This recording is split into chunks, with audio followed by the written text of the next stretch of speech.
thank you for coming back and joining me on my channel. That other video ended, but I want to pick up from where I left off.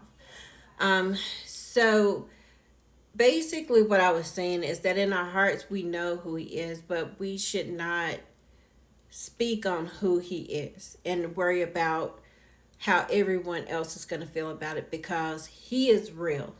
And if you are someone in this world, you don't want people to change your name. You don't want people to change, how you look and who you are. You want to be authentic to yourself because you take pride in who you are. And so does Yeshua. He's not ashamed of who he is. And he wants everyone that's under him, no matter what color, what race you are. He wants everybody to acknowledge who he is. Are you really, truly accepting him for who he is?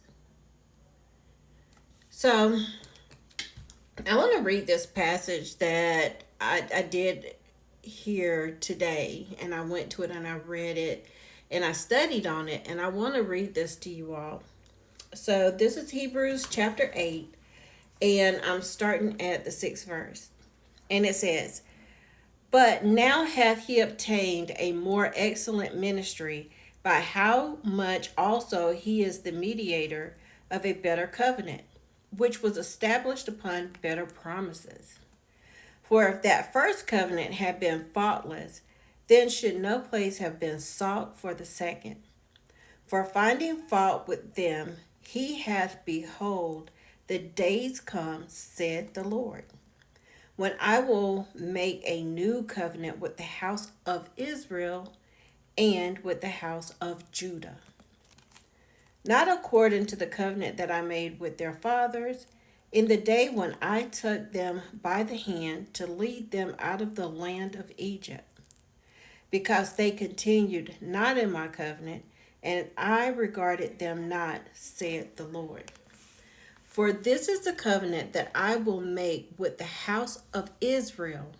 In those days, saith the Lord, I will put my laws into their into their minds, and write them in their hearts.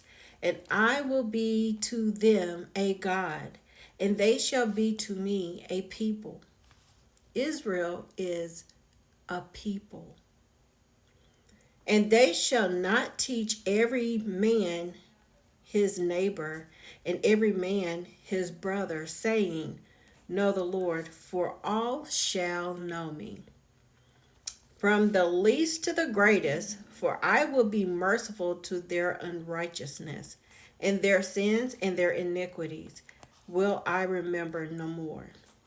In that he said, a new covenant, he hath made the first old.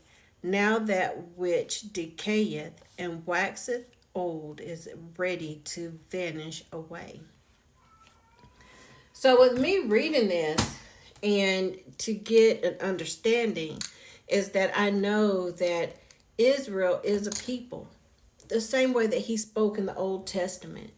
And when people tell us that we are to do away with the Old Testament, that he made a new covenant with his people, he sure did. But we cannot forget about the past, because the past is history for some of us. This is a history book. We wouldn't discount any history that we learned here in America about how it got started and where, America came from and where they are now. And it is the same way with the Bible. We don't discount what the Old Testament is, because the Old Testament shows us the first people that came here, what happened, and what they went through, where they've been, and Revelation shows how it ends. We're living the greatest movie ever made at this moment, because I know that Yahweh knew exactly how this was going to start and how this is going to end, because he is all knowing. So he already had the beginning, he had the middle, he had the climax, and he has the end. There's a story that was written specifically for us. Everyone in this world, on this earth, has a part in this. So let's acknowledge who he is. Let's know better. Let's stop being soft on his word, because he is very specific and he's very detailed. And he's not worried about what's hurting whose feelings and what's not. Because at the end of the day, whenever he spoke to me, it's either I get it right or just move out the way. Let me know when you're ready. I hope you get ready, but it's your choice. So, and then reading in there, it tells us about Israel and the house of Judah. He's very specific with Israel and the house of Judah. These are his chosen people. It's time to wake up. It's time to say, when you go to church, the lukewarm church, what does this mean? Where's Edom? I've never heard anybody preach on Edom. I've heard about the house of Esau is going to burn. But go into more detail.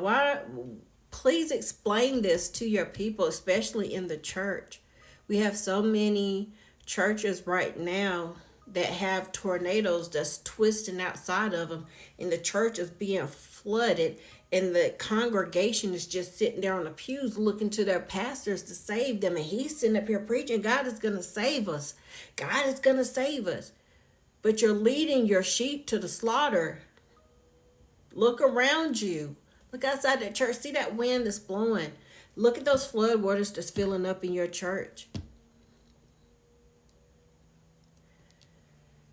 Be able to seek the knowledge and the wisdom from the Lord and understanding.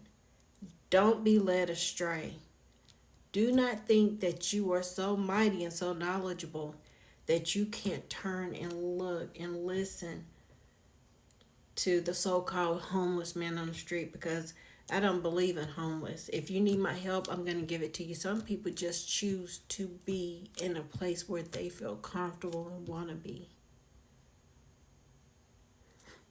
But we are to help our brothers and our sisters. We are to acknowledge who the Most High is and watch who you entertain when you're out, because you may be entertaining angels when you least expect it. So I'm going to continue to keep reading. I'm going to continue to keep learning. I don't know everything. I know scripture. Half the time I don't know how to find it. And from what I've read, I'm learning so much about who he is, and I'm so honored and so proud and so blessed to be a part of his world and to be able to hear his voice. So I wanted to bring that to you all today. He is preparing us for something way bigger than what we could ever imagine. This is the time for you to start listening to him. Get prepared. Learn how to grow your own food. Learn how to live with the bare minimum. Listen to where he's sending you to. Listen to where he has you going. He's already given me my assignment of where I'm going, and I'm going to do a video on that again. And, once I pick up and I go, I feel it's coming soon. I want to share that with you all too. But you wonderful people, you be blessed and have a wonderful day. Come back and visit with me. I would love to invite you in and share more. And if you have something to share with me, please do. And subscribe.